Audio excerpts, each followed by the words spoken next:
A paz do Senhor, meus irmãos. Sejam bem-vindos a mais uma aula da nossa querida Escola Bíblica Dominical.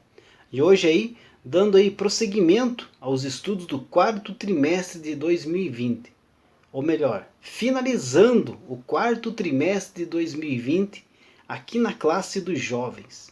Nesse trimestre, meus amados irmãos, estudamos a respeito dos bons e dos maus exemplos, aprendendo com homens e mulheres da Bíblia. E hoje, como já mencionei, estaremos finalizando esse trimestre de estudos com a lição de número 13, que tem como título Barnabé, quando a graça de Deus faz a diferença. O texto do dia da nossa lição se encontra em Atos dos Apóstolos, capítulo de número 11, versículo de número 24, que diz assim: porque era homem de bem e cheio do Espírito Santo e de fé, e muita gente se uniu ao Senhor. A síntese da nossa lição destaca: Barnabé é o exemplo vivo de como Deus usa pessoas cheias do Espírito para fazer a diferença. Então hoje estamos aí encerrando, meus amados irmãos, a série de estudos a respeito de vários personagens bíblicos que fizeram a diferença no seu tempo. Não é verdade? Todos eles fizeram suas escolhas, umas boas, outras tolas, e fizeram a diferença, né? Dando bons exemplos ou dando maus exemplos para a nossa geração. Então, meus amados irmãos, nós aprendemos alguma coisa com essas lições desse trimestre? Nós estamos fazendo a diferença no nosso tempo? Será que nós estamos fazendo a diferença onde vivemos? Fazer a diferença, meus queridos irmãos, não é simplesmente ser conhecido como um evangélico.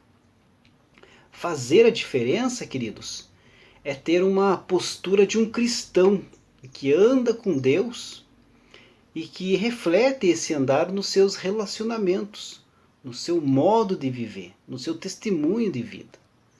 Como igreja do Senhor, nós temos a missão de fazermos a diferença na vida das pessoas, de marcarmos a vida dos nossos familiares, dos nossos colegas de trabalho, enfim, de toda a sociedade. Nós somos chamados para isso, somos vocacionados para isso. Para termos, queridos, uma igreja forte, ou para sermos igreja forte, abençoados, vencendo o poder do pecado e do inimigo, é preciso ser crentes fortes, vigorosos, dispostos a pagarem o preço pela santificação de nossa vida. E será que estamos fazendo a diferença onde Deus nos colocou? E se estamos, que tipo de diferença estamos fazendo? Jesus nos chamou para fazermos a diferença. É o tema desse trimestre que estudamos. Os bons e os maus exemplos, fazendo a diferença na vida das pessoas. Nós vimos aí personagens bíblicos que fizeram a diferença no seu tempo. A Bíblia nos fala, meus amados irmãos, da importância do sal, não é verdade? Nos mostrando a sua função de temperar, de preservar e de limpar. Sabemos que o sal é extremamente necessário para a conservação dos alimentos e também é um alimento muito importante para a nossa alimentação, né? Jesus disse: vocês são o sal da terra. Disse para os seus discípulos.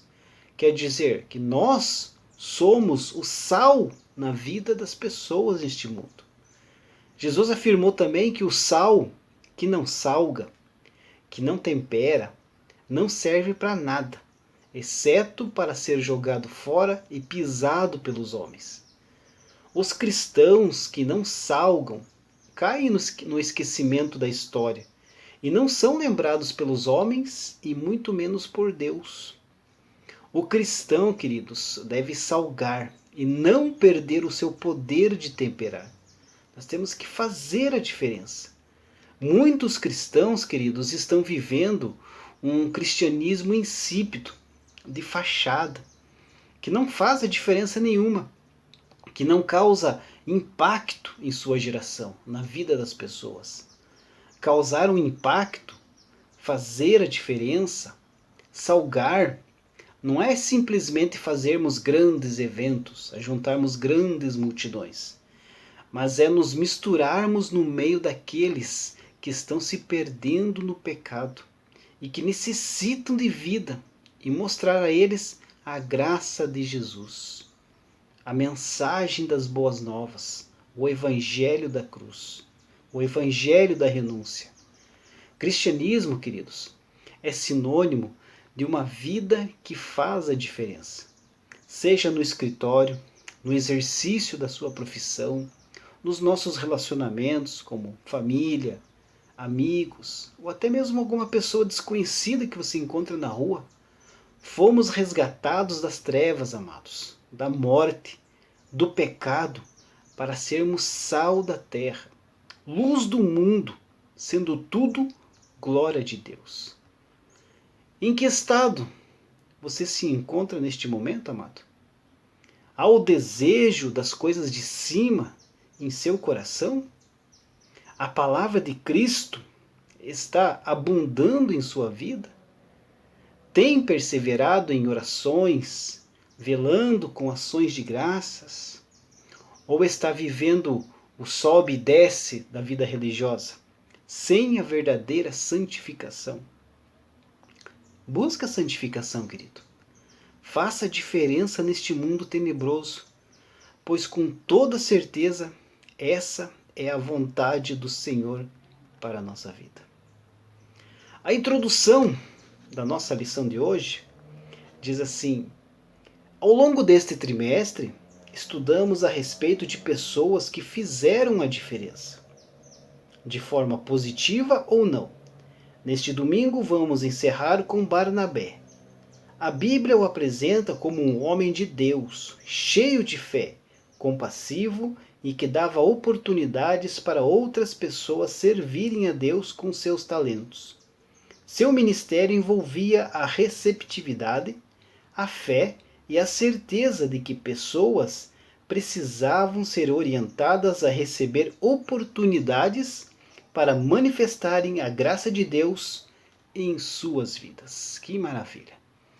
Então Barnabé, queridos, se destacou no trabalho pastoral na primeira igreja mista da história, em Antioquia.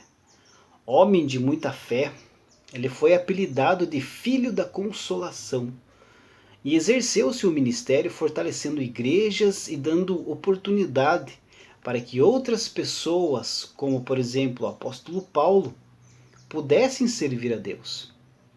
Ouso dizer, meus amados irmãos, que se não houvesse um Barnabé, é bem provável que não viéssemos a ter um Paulo, não é verdade? Pois quem tirou o fariseu convertido lá de Tarso para onde havia sido mandado foi Barnabé. Mesmo após a discussão que eles tiveram lá por causa de João Marcos, a obra de Deus tomou duas frentes diferentes. E o evangelho foi pregado em mais de um lugar ao mesmo tempo, por pessoas altamente capacitadas para falar de Jesus. A nossa lição aqui, queridos, está dividida em 3 tópicos. No primeiro tópico, Barnabé, um homem de Deus. O segundo tópico, Barnabé, um homem usado por Deus. E o terceiro tópico, quase parecido com o segundo, né? Um homem usado por Deus. Praticamente o mesmo título, o segundo e o terceiro tópico. Então aqui a respeito de Barnabé, poucas coisas nós sabemos sobre a vida dele, né? Mas Barnabé, o nome Barnabé é o apelido que os apóstolos deram a um levita natural de Chipre, não é verdade? Que se tornou um grande líder na igreja primitiva, como as escrituras nos mostram. O seu nome judeu mesmo era José, mas o evangelista Lucas interpretou o seu nome apostólico como Filho da Consolação, para sugerir ali algo sobre o seu caráter, porque o nome para os judeus significava muito, né, com relação ao caráter. O nome Barnabé, ou Barnabé, é mencionado 29 vezes em Atos dos Apóstolos e 5 nas cartas de Paulo. A primeira aparição de Barnabé foi justamente em Jerusalém, onde ele é citado como um maravilhoso exemplo de generosidade. Barnabé vendeu o seu campo, as suas propriedades, e trouxe o preço, o valor arrecadado, e depositou aos pés dos apóstolos para distribuição aos crentes necessitados em Jerusalém. Quando Saulo de Tarso se converteu, foi ele quem o apresentou aos apóstolos em Jerusalém.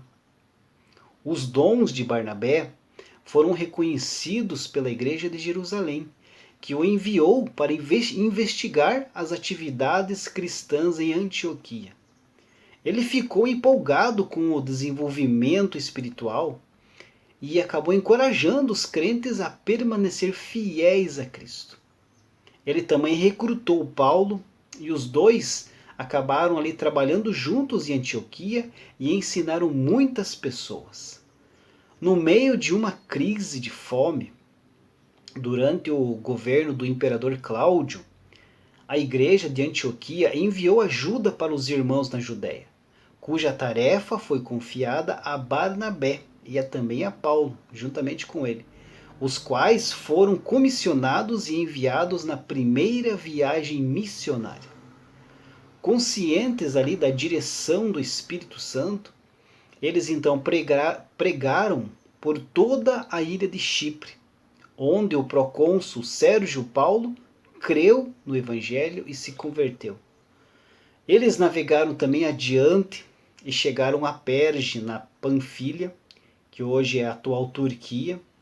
Um dos componentes da equipe, João Marcos, separou-se deles e acabou voltando para Jerusalém justamente nessa época. Daí em diante, parece que Paulo assumiu a liderança, pois Lucas, que é o escritor do livro de Atos dos Apóstolos, refere-se aí a essa passagem e diz ali que Paulo e os que estavam com ele prosseguiam adiante. Então já não cita mais Barnabé, já põe Paulo ali como referência ali daquela missão.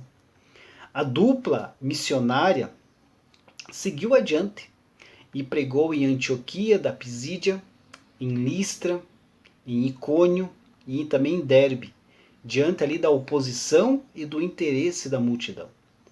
Indicaram também homens aptos a prover futura liderança para cada igreja. Evidentemente que Barnabé tinha a figura mais imponente, pois em Listra ele foi chamado de Júpiter e Paulo de Mercúrio, porque este era o que falava. Na viagem de volta, eles fizeram o mesmo itinerário, o mesmo caminho, e ao chegar a Antioquia da Síria, prestaram um relatório sobre a sua missão, sobre a missão que eles tinham realizado.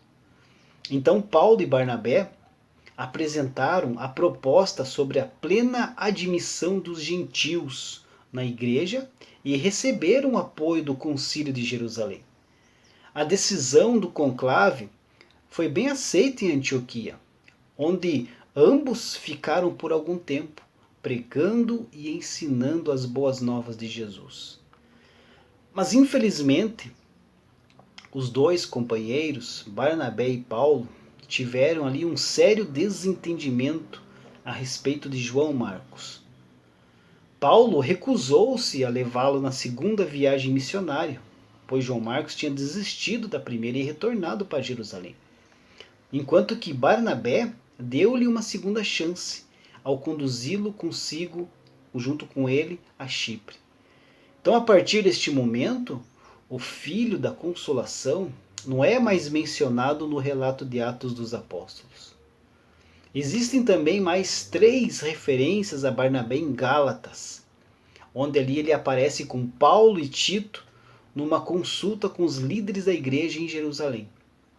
Durante essa reunião privativa, Tiago, Pedro e João estenderam a destra da comunhão a Barnabé e Paulo, ao concordar que deveriam ir para os gentios e eles para os judeus.